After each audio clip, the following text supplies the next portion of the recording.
5,000 কোটি টাকার মালিক সবাই স্বার্থের জন্য সব স্বার্থ আলা খারাপ আছে তো আলা খারাপ না আছে ওই দেখছে খেজুরের হিসাব দিছে 2 টাকা কোড়াল লাগে কোড়াল বাদ দিত তারা কি একদম রাজনীতি আন্দোলন করছে এদিকে জামাতে জানেন আমি আমরা বলি ভাই তারা যে 6 জন ছিল হাসান আব্দুল্লাহ নাইদ ইসলাম সারজিদ আলম এবার হলো সজীব ভুইয়া এরপরে যে মিতু এই যে যেগুলো আসলো এটা তো খানাবাতো আর খানাবাতো কই গেছিলাম আমরা নাই ভাই আন্দোলন করছে রাস্তা নাই আমরা এই আন্দোলনে সরাসরি জড়িত আপনাকে দেবের ও যে কথা কইছিল হাসনাত আব্দুল্লাহ যে একটা দুর্নীতি দেখা দিতে পারলে আমি দল থেকে সরে যাবো নাকি আর কত দুর্নীতি বর্তমানে বের হইতেছে দুর্নীতির অভাব নাই আরে ভাই এইটা তো বড় বিশেষ না আমার বাড়ির থানার মানুষ আমার বিশেষ করে দুর্নীতির অভাব নাই আর প্রচুর দুর্নীতি আছে আর দুর্নীতি আর বেশি হইতাছে আমি তো দুর্নীতির কথা আগে ওপেনলি টাকাতি চুরি টাকাতি হচ্ছে না এখন ওপেনলি হচ্ছে হ্যাঁ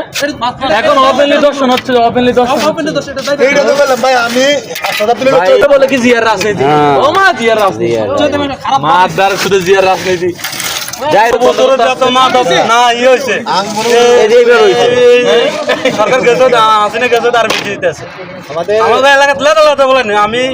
আগে কখনো দেখিনি গান্দা টান্দা বুঝছেন এখন ওপেনে গান্দা চলে তাই না ভাই বলে বলো না ব্যায়াম করতে টাকা খাইতেছে টাকা খাইতেছে 18 মাসে তার কি আছে ছোট বাসের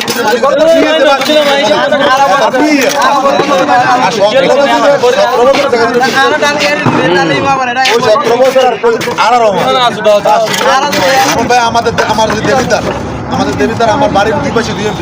তারা চাষা তো ভাই তারা 55 বছর তারা 55 বছর তারা এমপি তারা চাষাবাদী দাঁড়াই তারা ভাবনা দাঁড়াই আর কোনো এমপি নেই তারা সবারই এমপি শুধু এই আসাদ আব্দুল্লাহ বড় বড় কথা শুনতেছে না আইয়া যে আমার দেবিদার সাদা তুলতো না মাটি কাটতো না তার লুকে মাটি কাটন তো বর্তমানে আমরা শুনতে নদীর ভিতরে তার লু ফলা পাইনি তাহলে হাসনাত আব্দুল্লাহ এলাকায় আপনার বাড়ি কত দূর থাকে বাড়ি থেকে